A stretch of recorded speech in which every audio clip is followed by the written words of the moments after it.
കൊച്ചിയിൽ നിന്നും മുംബൈയിലെ ലേ ഓവറിന് ശേഷം ഗോരഖ്പൂർ എയർപോർട്ടിൽ ഇറങ്ങി. അവിടെ നിന്നും ടൂർ കോർഡിനേറ്റേഴ്സ് അറേഞ്ച് ചെയ്ത ബസ്സിൽ നേപ്പാളിലേക്കുള്ള യാത്രയ്ക്ക് തുടക്കമായി. സൊണാലി ബോർഡറിൽ നിന്ന് വെരിഫിക്കേഷനും കഴിഞ്ഞ് നേപ്പാളിലേക്ക് നടന്നു കയറി. ആദ്യത്തെ ഡെസ്റ്റിനേഷൻ ചൈനീസ് മഹായാന റിലീജിയൻ ഉൾക്കൊള്ളുന്ന ലുംബിനിയിലെ സോങ്ഹ്വ മൊണാസ്ട്രി ആയിരുന്നു. ഇവിടെ ചൈനീസ് ആർക്കിടെക്ചർ ശൈലിയിലുള്ള ബുദ്ധിസ്റ്റ് ടെമ്പിളിൽ ഇവിടുത്തെ അന്തേവാസികളായ മോങ്സിനെയും നമുക്ക് കാണാൻ സാധിക്കുന്നതാണ്. അവിടെ നിന്നും 6th സെഞ്ച്വറി BC-യിൽ രാജ്ഞി മായാദേവി ബുദ്ധന് ജന്മം കൊടുത്ത മായാദേവി ടെമ്പിളിലേക്ക്. ബുദ്ധൻ ജനിച്ചു വീണ സ്ഥലവും അവിടെ അടയാളപ്പെടുത്തിയിട്ടുണ്ട്. തൊട്ടടുത്ത് തന്നെ പുഷ്കരണിയും ബോധി വൃക്ഷവും ഉണ്ട്. സമീപത്ത് തന്നെ 3rd സെഞ്ച്വറി BC-യിൽ അശോക ചക്രവർത്തി സ്ഥാപിച്ച സ്തൂപവും ഉണ്ട്.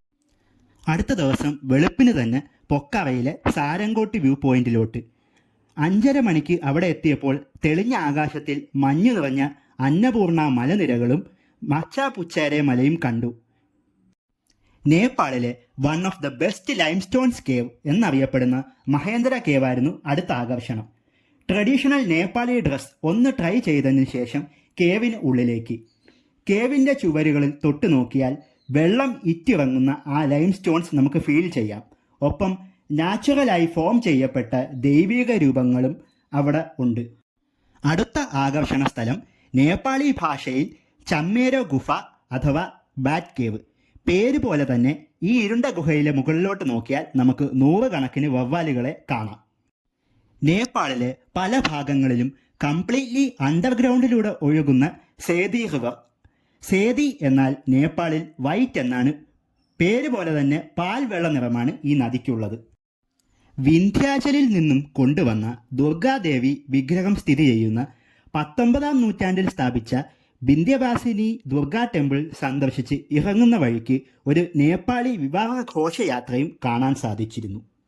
ആനന്ദ ഹിൽസിന് മുകളിൽ സ്ഥിതി ചെയ്യുന്ന വേൾഡ് പീസ് പഗോഡ കാണാനായി ഏകദേശം 300ഓളം പടികൾ കയറേണ്ടി വന്നു. തിരിച്ച് ഇറങ്ങുന്ന വഴി കാപ്പിക്കുരു പൊടിക്കുന്ന ഒരു ദൃശ്യവും കാണാൻ സാധിച്ചു.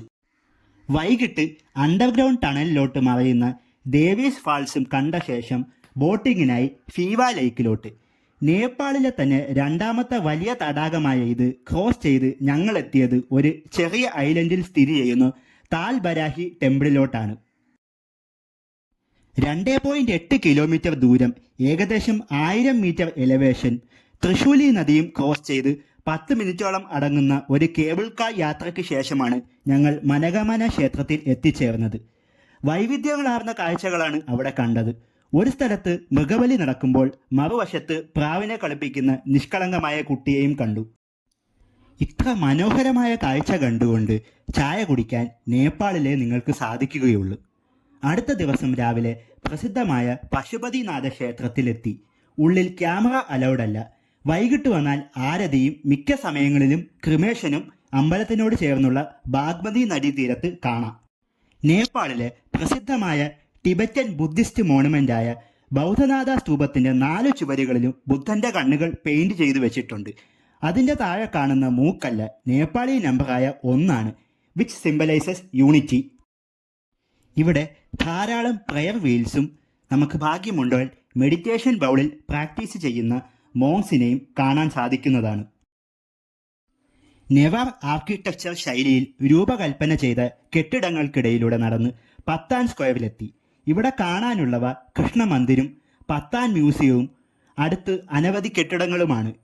അടുത്തു തന്നെയുള്ള ദർബാർ സ്ക്വയറിലും മല്ല പീരീഡിൽ സ്ഥാപിച്ച റോയൽ പാലസ് കോംപ്ലക്സും ലിവിംഗ് ഗോഡസ് ഓഫ് നേപ്പാളിൻ്റെ വാസസ്ഥലമായ കുമാരി ഘർ ഉൾപ്പെടെ ഉള്ളവയും കാണാം.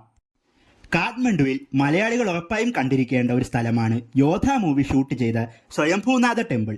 ലാലേട്ടൻ നടന്ന പടികളിലൂടെ നടന്നു കയറിയാൽ 1500 വർഷം പഴക്കമുള്ള ഒരു സ്തൂപവും കാണാം. വെള്ളത്തിൽ പൊങ്ങിക്കിടക്കുന്ന 5 മീറ്റർ നീളമുള്ള വിഷ്ണു വിഗ്രഹം കണ്ടപ്പോൾ അത്ഭുതമാണ് തോന്നിയത്. അതിൻ്റെ കാരണം എന്തെന്നാൽ ഒരു ഒറ്റ കറുത്ത ബസാൾട്ട് സ്റ്റോണിൽ ആണ് ബുദ്ധ നീലകണ്ഠ ക്ഷേത്രത്തിലെ ഈ വിഗ്രഹം കൊത്തിയെടുത്തിരിക്കുന്നത്. രാത്രിയിൽ നേപ്പാളിലെ ഒതന്റിക് ഡിഷസായ തുപ്കയും ജോൾ മൊമോസും കഴിച്ച ശേഷം അടുത്ത ദിവസം ചിറ്റ്വാൻ നാഷണൽ പാർക്കിലേക്ക്. രപ്തി നദിക്ക് കുറുകെയുള്ള സൗരാഹ ഹാങ്ങിങ് ബ്രിഡ്ജ് കടന്ന് എലിഫന്റ് ബ്രീഡിംഗ് സെന്ററിലേക്ക്. ഇവിടെ ആനയുടെ തലയോട്ടി പ്രദർശിപ്പിച്ചിട്ടുണ്ട്. കൂടാതെ നിരവധി അമ്മ ആനകൾ കുട്ടികളുമായി നിൽക്കുന്നതും കണ്ടു. രാത്രി ഒരു 7:30യോടുകൂടി സൗരഹ താരു കൾച്ചറൽ പ്രോഗ്രാം തുടങ്ങി. ഇവിടെ മയിലാട്ടവും ഫയർ ഡാൻസും നൃത്തങ്ങളും സ്റ്റിക്ക് ഡാൻസും കണ്ടു. അവർ ക്ഷണിച്ചപ്പോൾ അവരുടെ കൂടെ നൃത്തം ചെയ്യാനും സാധിച്ചു. അങ്ങനെ ഒരു പിടി നല്ല ഓർമ്മകളുമായി ഇന്ത്യൻ ബോർഡർ കടന്ന് നേപ്പാൾ യാത്രയ്ക്ക് വിട.